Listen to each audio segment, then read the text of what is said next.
Hey guys, today I'm showing you how to paint those two watercolor skies.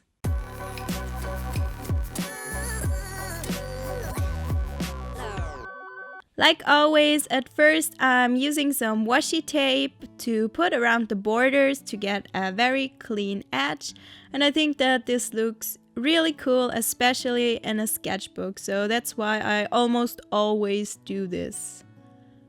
So we're starting off with some light blue. The top painting is going to be a night sky. And I'm using a lot of water because it's gonna be like a galaxy, and I'm mixing in more and more color. It's getting darker and darker. I'm adding more and more dark blue. So be careful not to go too dark too fast, because if you don't like it, it's always easier to go darker than to go lighter. With watercolors, you can't really go back to light. There are a few tricks, but if you just go from light to dark, it's way easier. So I kept adding a little bit more color and more, just testing out how I want it to look like. And you can see that the paper is really wet, so all the paint is running into each other, and that's exactly the effect that I wanted to get. And then I added a little bit of water, just without any paint, just water on my brush, and I dipped that onto those wet areas. And what happens is that the water runs into the areas where there's already pigment and kind of pushes the pigment away. So that's kind of a way to get it a bit lighter, but you get a certain effect, and I really like this effect for things like that. So we already started with the second painting, and it's quite easy. I just added a lot of water, and now I'm adding different kinds of blue. I started with a very light tone, and now I'm working my way up to a bit of a darker tone. So at the top it's going to be a really dark blue. I even darkened that up in the end. So I wanted to have this kind of gradient from a very light blue to a very dark one. I wanted to have a little bit of contrast here, because the only color that I'm using is blue and white, so it's kind of hard to get contrast here. So back to the picture number one. Now I'm adding a little bit of this orange color. You can use yellow, red, orange, however you like it best. I really like this orange combined with the blue. I think that's an amazing combination because they have a very high contrast. And this orange is just the sun coming through from behind. You can see here that I darkened up the other painting. I actually went back and added some dark blue quite a lot of times, I think more than once. So like I said, you can always go darker. That's way easier than going lighter. And then I'm kind of making those big dots on the bottom and right side. You will see what that is later.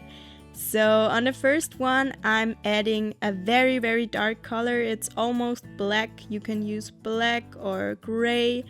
And this is the foreground. Here we have some mountains, and on the bottom right, that's kind of a city, and you can see a few lights there. And that's just to add a little bit of interest here. And I also darkened up the sky a little bit, because sometimes clouds aren't exactly white. They can seem quite dark, and in this case there are those darker clouds. And I think this adds a lot of contrast and makes it a little bit more dynamic. And I also blended those out with a little bit of water. So now I'm actually going back again and darkening that up a little bit more. I really wanted to have this contrast, because otherwise it would have looked very dull. And I also added a little bit of dark color on the bottom left, and yeah, I'm going to add more and more dark color, just working my way up to the darker tones. And those bigger dots are going to be clouds. This picture is one of clouds that you might see from the plane. So you'll see how that will look. And now I'm adding some stars to our galaxy sky. That's very easy. You just use a white pen or some white gouache, whatever you have laying around that's white and opaque. And the trick is to kind of put them into groups to make bigger and smaller stars and to group them. You have some groups with more of them, with less of them, and there are also parts of the sky where there are no stars at all. So that way it looks really dynamic and organic. And now I'm using a dry brush with some opaque white that's kind of like a white gouache. You can also use white gouache or white acrylic, whatever is opaque, and use a very dry brush and then just make those dots, but very messily, because those clouds look like they don't really have defined lines, so to speak. So on the right side you have those more messy clouds, and on the top you have those more controlled clouds, and I really like this contrast and that dynamic that adds.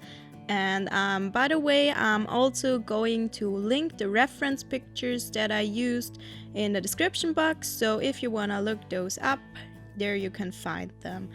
So I added more and more white just where I thought that it needed it.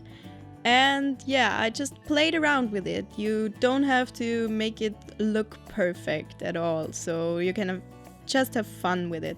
This is very similar to my how to paint watercolor clouds tutorial, so if you want to look that up as well, I'm going to put that one in the iCards for you.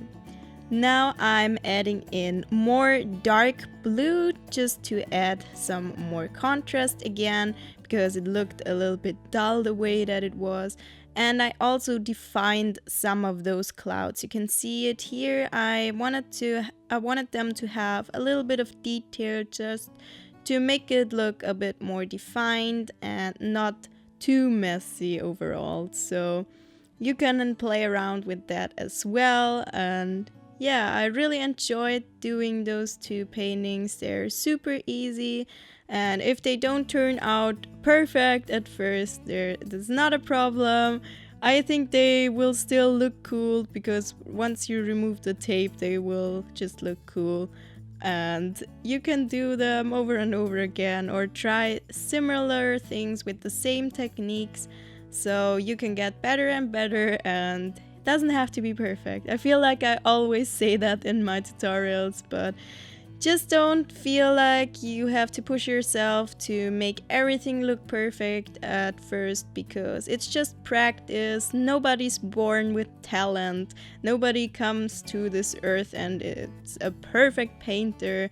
At least I've never seen a baby painting, so maybe, well, I bet there's some genius baby out there, but most people don't have this gift, so just don't use this as an excuse.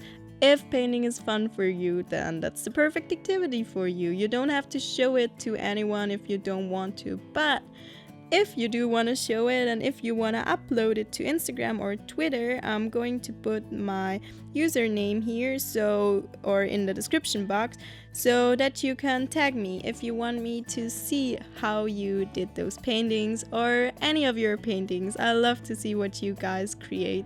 So feel free to tag me. Please make sure that you actually tag me on Instagram so that I will really see it and not just mention me in the description, because that case I might not see it. So I'm just basically adding more and more of the dark blue just where I think that it needs it. It's kind of hard to explain. I can just say, there's that line and there's that line. But I think you guys aren't stupid, so you know what I mean and what I'm doing. If you have any tips or any requests for my tutorials, if you want me to do them faster or slower, or just explain anything, then let me know in the comments down below and let me know which one of those pictures you like more. If you liked this video, please give it a thumbs up and please consider subscribing to my channel. I'll see you next week on Thursday because there's another Animal Artists Collective video coming up. Goodbye!